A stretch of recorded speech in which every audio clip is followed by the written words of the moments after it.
everybody, it's Mrs. Kajal. I had a great idea for this week, Sunday being Mother's Day, to do a flower project. So the artist that I wanted to introduce to you is a female artist by the name of Georgia O'Keeffe. And I thought we could do a little project focusing on flowers because it would be a great gift to give to your mother this Sunday. All right, well, have fun with the project, and I'll see you next week. Bye.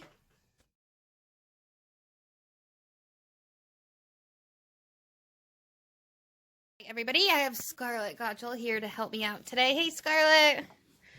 So, Scarlett, I was saying that if you make a beautiful flower gift, it could be a great gift to give to somebody special for Mother's Day. So, good luck. And maybe you could even give it to moi. Me.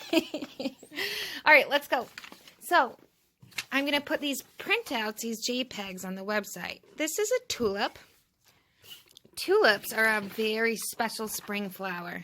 In Holland, they do a tulip festival, and in Canada, they do a tulip festival. I remember going there as a kid.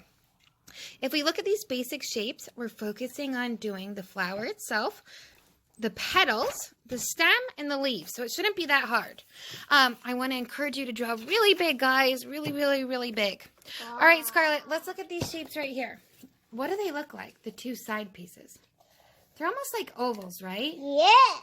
So I'm going to show you kind of an easy way to do this. Wait. Can you start? Look at this line. If we were to get rid of this flower and just look at the line at the top, what kind of line does it look like? Do you know? A triangle? Yeah, but it goes up, down, up, down, up, down. What kind of line goes like that? Zigzag.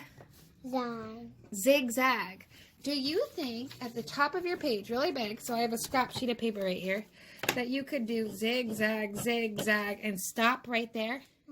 So it looks like a giant, what letter? W, I know that. Okay, yeah, let's go for it.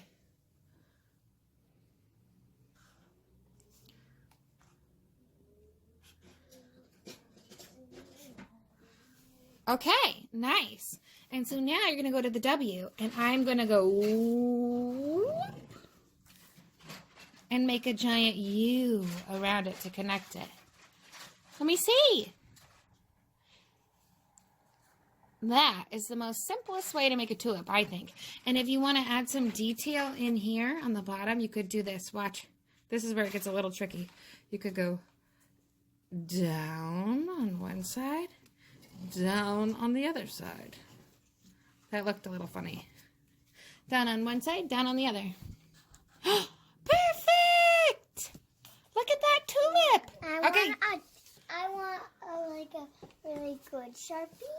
Okay. Why is that one dry? All right, and then next up, adding a stem's really easy because it's just two lines that run parallel next to each other like a giant rectangle, right? And then you can make some beautiful organic shaped leaves. Okay. There's mine. So I have one tulip right there. Let's get yours done. So this is our goal. And tulips have big leaves. They're not little leaves. Yeah. They're almost as big as the tulip. Sometimes they're bigger than the actual flower. So go down. Nice. And put some nice big old leaves on there.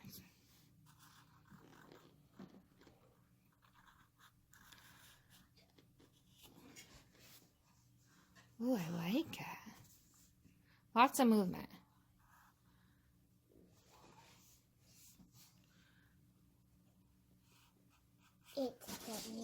It's what? Nothing. I didn't see anything. Okay, are you going to do another one to fill up the space?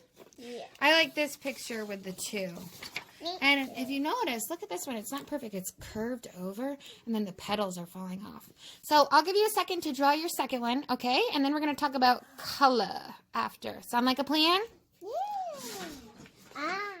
Okay, so if you have crayons at home, you can use crayons. I do let my responsible kindergartner use a Sharpie. Yes, I do, because I think she knows how to use it properly, even though she just had it in her mouth. So if you have crayons, you can color it in. One thing I would like to do today, and I think it's really fun if you have it at home, if you do some crayon lines on there and some detail, You could paint over the top of it with watercolor for your background if you have that at home. If you don't, you can just do pencil. You could use crayon, you can use marker. It's kind of whatever material you have that you feel like you want to use. Okay, so she has her tulips drawn. I did a big kid example. Here's my big kid example. Dun, dun, dun, dun. And I did crayon first, and then I went over it with watercolor. So you're welcome to do the same. All right, so we're going to check back with Scarlett once she starts adding color, and I'll show you the final result. A little more detail to your tulip to make it more complicated. You can go behind that giant W, and you could add a couple other petals behind it. Here's Scarlett's finished tulip picture. Great job, Scarlett. All right, everybody, I'll see you next week. Take care. Have a good weekend.